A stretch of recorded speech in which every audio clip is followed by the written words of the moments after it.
อิงตามกฎหมายว่าด้วยครอบครัวสปปลาวต่อสิทธิที่พลเมืองอายุ18 ปีขึ้นไปอิงตามความหักมักของบ่าวสาวที่ถูกต้องตามกฎหมาย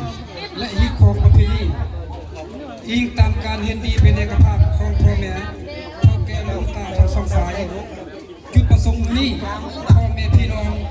และเฒ่าแก่หลวงตาทั้งสองฝ่ายได้ร่วมจิตใจกันจัดงานวิวาห์มหามงคลคู่สมรสให้แก่เฒ่าคือวงมณีวันและนางซ่อนคำภูมิวิไลผู้เป็นลูกหลานชายผู้เป็นลูกหลานสาวสนันพ่อแม่เฒ่าแก่ทั้งสองฝ่ายจึงถือเป็นเกียรติอย่างสูงเสื้อเชิญประธานผู้มีเกียรติและญาติพี่น้องเพื่อนมิตรสหายอยู่ไกลและไกลมาร่วมงานวิวาห์มหามงคลคู่สมรสใหม่ในมื้อนี้เพื่อเป็นการสักขีพยานในการสละสิทธิ์ความเป็นโสดมาร่วมเป็นคู่สมรสและสร้างครอบครัวใหม่ที่ถูกต้องตามกฎหมายดังนั้นเพื่อเป็นการสนับสนุนคุณสู่ผู้สมรสใหม่ในครั้งนี้พ่อแม่เฒ่าแก่ลูกตาทั้งสองเบื้องสองฝ่ายมีความรู้สึกดีใจเป็นอย่างยิ่งและขอให้ของมายังบรรดาทานการจัดตั้งทุกภาคส่วนจงให้ทิศสีน้ำซักซ้อนและผู้สมรสใหม่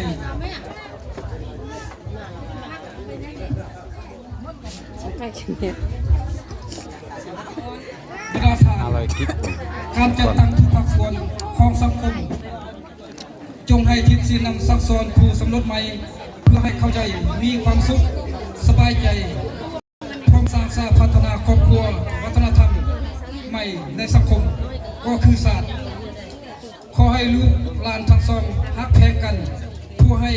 นับถือเมียให้นับถือผัวให้เป็นผู้แก้วเมียทิพย์ผู้ยิบเมียแซวจนถึงเฒ่าแก่และได้ถือไม้ยอมทองกระบอกฉะนั้นอีกทีนึงการจัดงานในครั้งนี้ข้าพเจ้าตั้งนาเฒ่าแก่ลุงตาคอ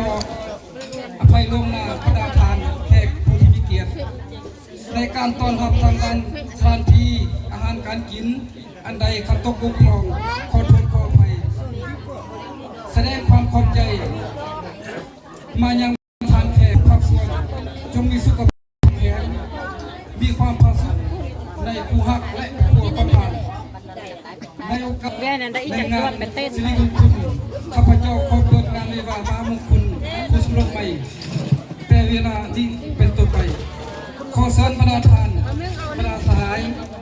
พร้อมตั้งยกดอกเพื่อความสามัคคีฮักแพงและร่วมเงินซื้อนำพวกข้าพเจ้าเป็นสิริมงคลคู่สมรสใหม่จนกว่าเวลาจะสมควรขอให้ท่านเดินทางด้วยความสวัสดิภาพ